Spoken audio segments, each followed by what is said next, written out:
working on the Cuda. Alright, so here's what I'm going to be doing. I'm going to be replacing these fiberglass fenders with metal, new ones, so hopefully they fit well. I'm going to be adding a mechanical fuel pump in a different AN line setup for the carburetor. I'm going to dial in the carburetor, and I'm going to be bypassing the electric fuel pump, but it's all AN fittings, so it's all plug and play. So like, he'll have two fuel pumps, and I'm also going to put an HEI ignition under the distributor right here and bypass the MSD. So he's going to have two separate ignitions and two separate fuel pumps. And it's not my favorite choice of intake manifold for a 383, but it runs, and it runs okay, so I'm gonna leave that there. And yeah, mechanical fuel pump, HEI ignition, sparking off of the, or signaling off of the electronic distributor, Mopar distributor. So it's going to be all OEM parts, just mix and match from different manufacturers, obviously. And it's going to be redundant because he's going to be able to use one or the other depending on what his situation is. And we'll get it purring like a kitten. I think I need to set up the parking brake cables as well. Corey told me they're not set up, and then he showed me there's a block right there, so I need to get a spare from somewhere. That's definitely on the to-do list. Moving on with the fender replacement. I have taken off the headlight buckets. This is all chipped. There's a bolt in here, and there's a bunch of other valence bolts. First I got to remove the front bumper, which is all these carriage bolts are, they have a nut on the back side of them, and in this case they're not rusty, thankfully. But I removed all this, removed the two bolts over there. Now it's just a matter of separating the valence from the fender and making sure there's nowhere else. There's a nut right there. There's a couple other places I gotta take everything off to remove it all.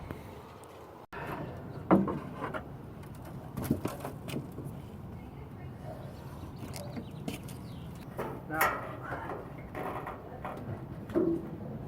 I don't have a fish scale, but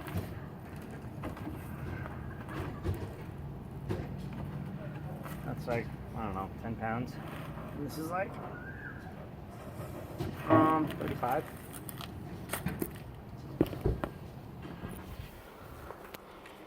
So the fiberglass fenders are definitely lighter.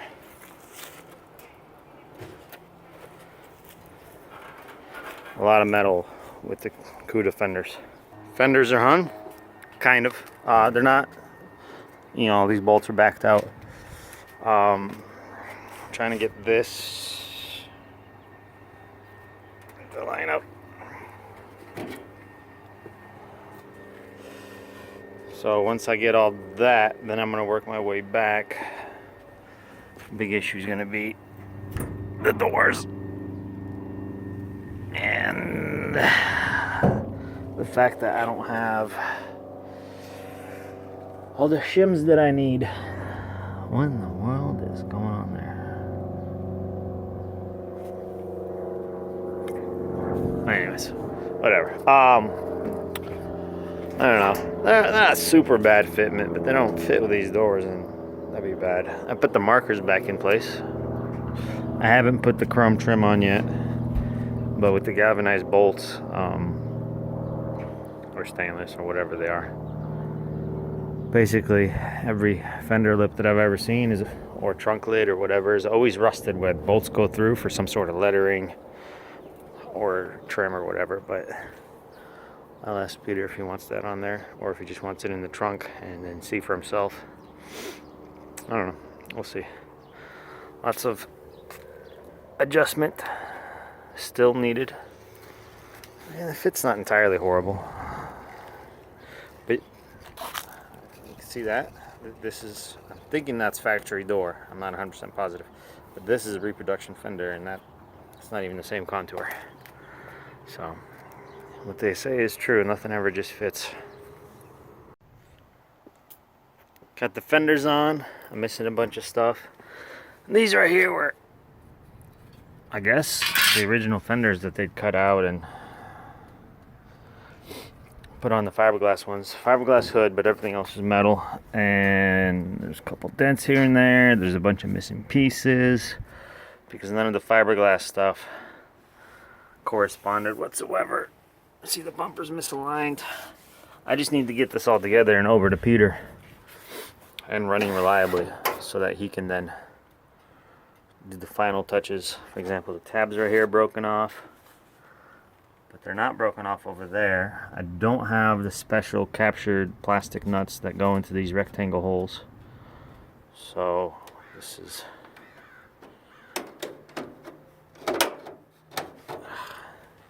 anyways, it's anything but perfect. Door alignment's really, really, really tight.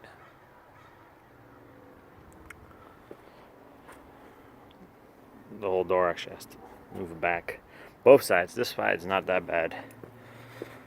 But this side is so bad. There you go. The door's latched. Give you an idea. Yeah. It's as bad as my Datsun. My Datsun's a piece of junk.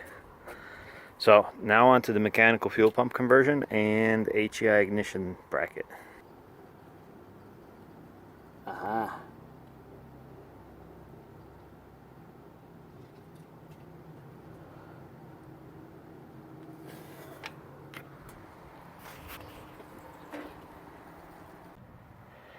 You know, it's a bad day when you gotta weld one of your tools to the freaking... Yeah, so... Now, I'm gonna put the push rod back in there, put the fuel pump in. Well, push rod in, I'm gonna install that. Except I'm gonna cut that, and it's gonna be a 5/16 socket size. So I'm gonna leave the weld and all that. I'm just gonna clean up a little bit. So, hopefully it'll be easier to take out if the push rod ever wears, which is kind of a nightmare scenario anyway.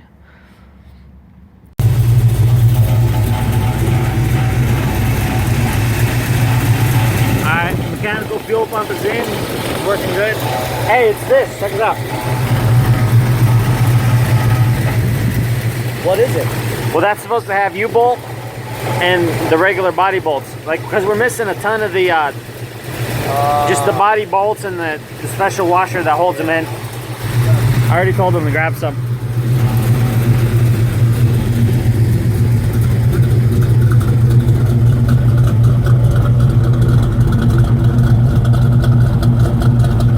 Still a little rich.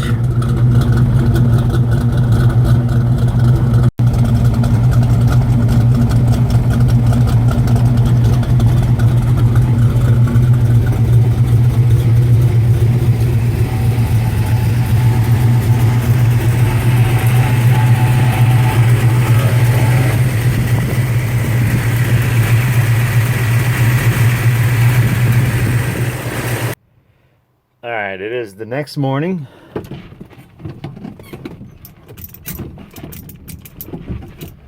Neutral. Let's see how she starts. 1,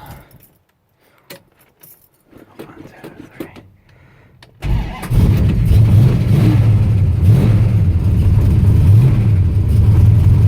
Let it warm up a little bit. See? This is with the MSD ignition. I'm gonna go change it out for the HEI, but leave the MSD in place. First thing I'm gonna do is go buy some gas though.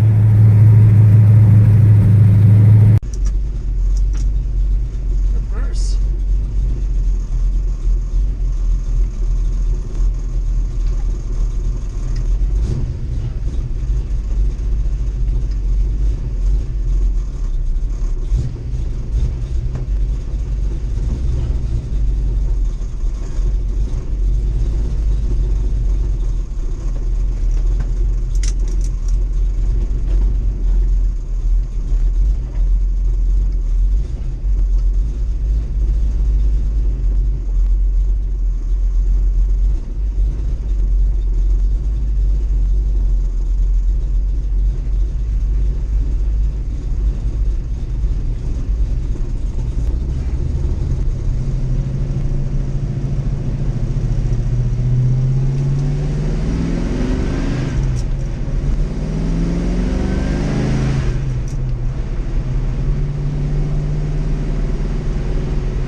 second thing.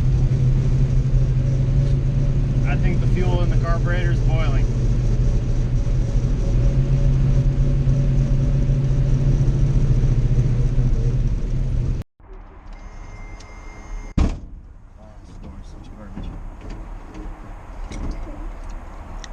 The camera's on.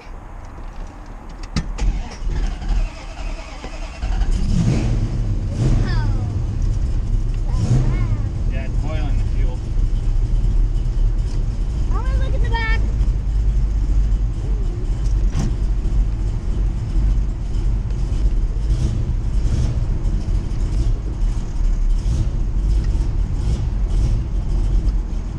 Keep going. I'm gonna look at the side.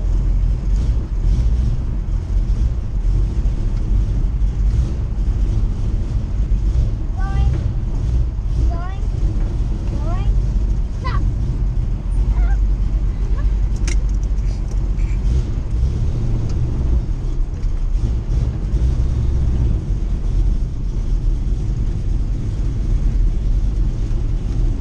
Yeah, the Datsun always sets off car alarms if there's any. This thing's a lot quieter.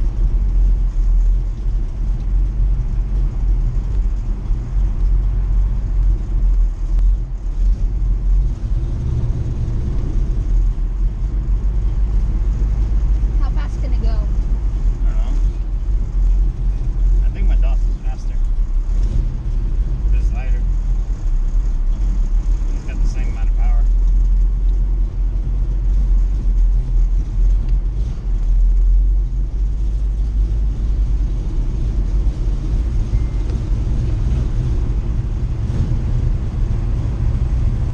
People are just gonna stare. This is awesome. I can't wait to drive my Charger. Me too. I feel for those motorcycles. I saw him.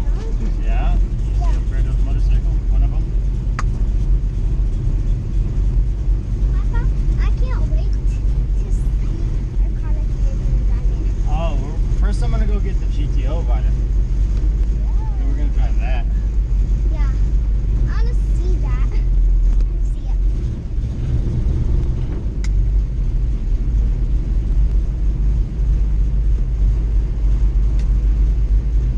Papa, these are like the airport. Oh yeah, they're like airplane seat things.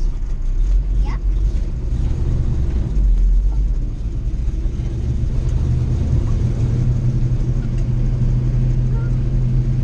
We're gonna come here and unload you.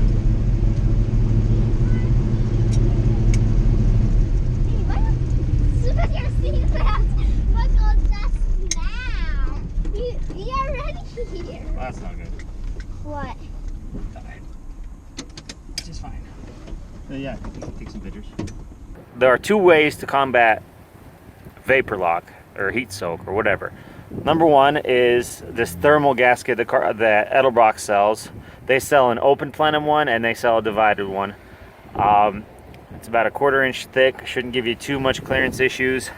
I've used them to good success and they're great. For example, you know, this was boiling fuel, so I put the gasket on there. It's $20 to $22 depending where you get it, and it comes with studs. I bought studs in anticipation of changing it out, and as it turns out, it came with them.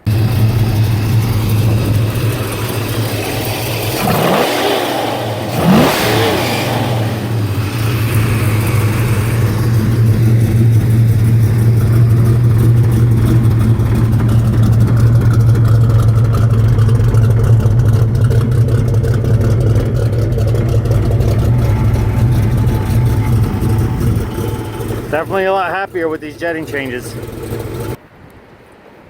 Luckily we have parts stores like on every corner, so chasing down little odds and ends like the clips that go in the rectangle holes.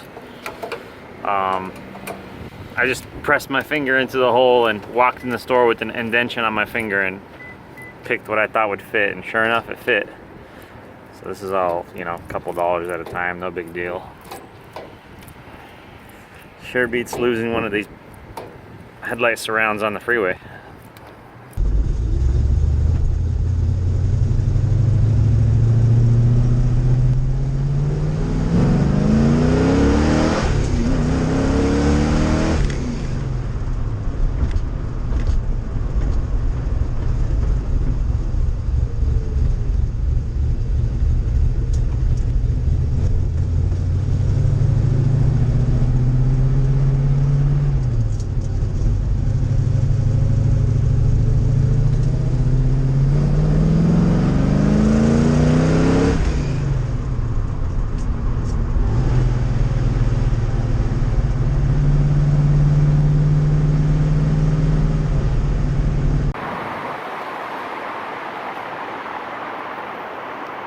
So this is the bracket that I ordered for $21 and some odd. I think it was less than $25, and it hooks up right to these little holes right there with the supplied hardware. Comes with shrink wrap, a couple of connectors, and these little $8 modules that you can get on eBay, or you could use a $50 one or a $100 MSD one. Bolts onto there. You have to put some paste on here and it acts like a heat sink, and that's all there is. I have two possible power eaters, I guess you could say. You disconnect the HEI and hook up the MSD with the same type of connector, and just as a redundancy, there's two coils as well. This green wire was too short, so you would just have to hook up the green wire to there and hook up the MSD. So you run MSD yellow coil, HEI black coil, or if you wanted to switch coils but run the HEI, what you do is you unplug this, plug the spades in, they correspond with the colors, and hook up these eyelet connectors to the positive and negative. Red is positive, yellow is negative. So let's fire it up and see how it works. Currently black coil, HEI. Oh yeah, and I don't have a tack signal just yet. I gotta hook it up to the negative side of the coil.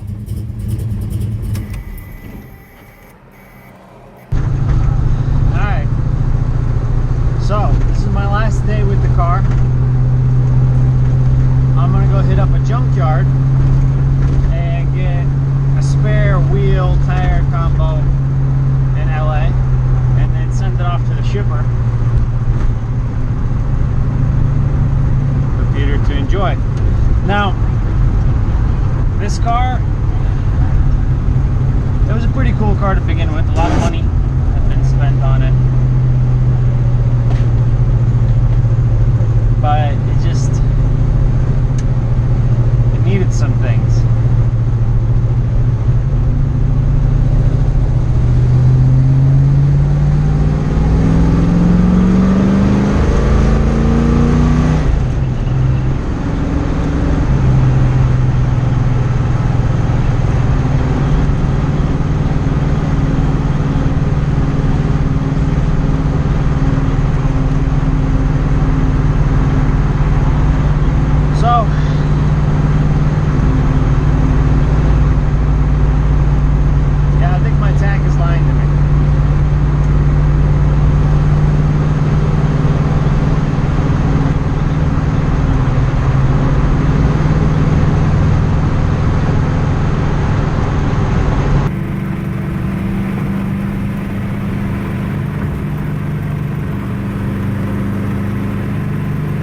Not really any fun after 65. It's a real boat. It's all soggy and all over the place. Some sway bars and some thicker torsion bars would really do it well. Definitely not the kind of car that you could eat in. You would have to drive the whole time. Like, you gotta watch everything he's doing. Runs good though. Nice and happy. Just cruising along.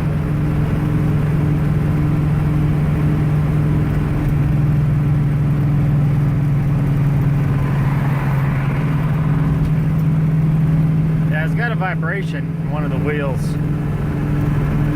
and it matches the speed, so anything over 80 and it shakes real hard.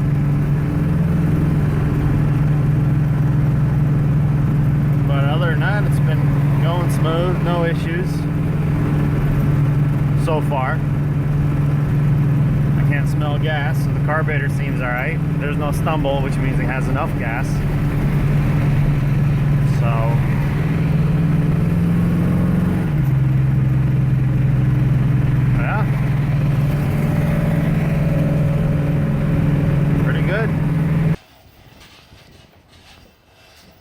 215, 60, 15. Looks like a good spare to me. It's a little bit dry rotting though. Oh, and it's got the big bore. That's important. Ford is a smaller bore than Mopar. Maybe this. 235/75. See, but this is a Ford specific wheel, so I'm gonna look around and see what I can find. So I found a Chrysler wheel, a 17-inch wheel off a 99 300. Not the greatest cars. The offset's completely wrong, but it's a narrow rim, so the offset being a little bit wrong shouldn't be a big deal. And it's got an okay tire. And so the reason I couldn't use a Ford rim, even though the stud pattern is the same, is because the hub bore is smaller. Now it's no big deal if you're converting disc brakes, you just bore them out. But it's just easier to find the wheel that fit. It was the same stud pattern. It was just, you know, Chrysler has a bigger bore by 1 millimeter. That's the difference. So now I'm like 20 minutes away from the shipping place. I'm gonna take inventory of all the junk in the trunk and set the car off. All right, so QA1 box in the back. Rear valence in there. Spare tire. Tools are back there. Jack is up here. Let me see. You working tomorrow? Spoiler. Are we? QA1 parts, carburetor parts. More parts. Small box. More parts. More parts.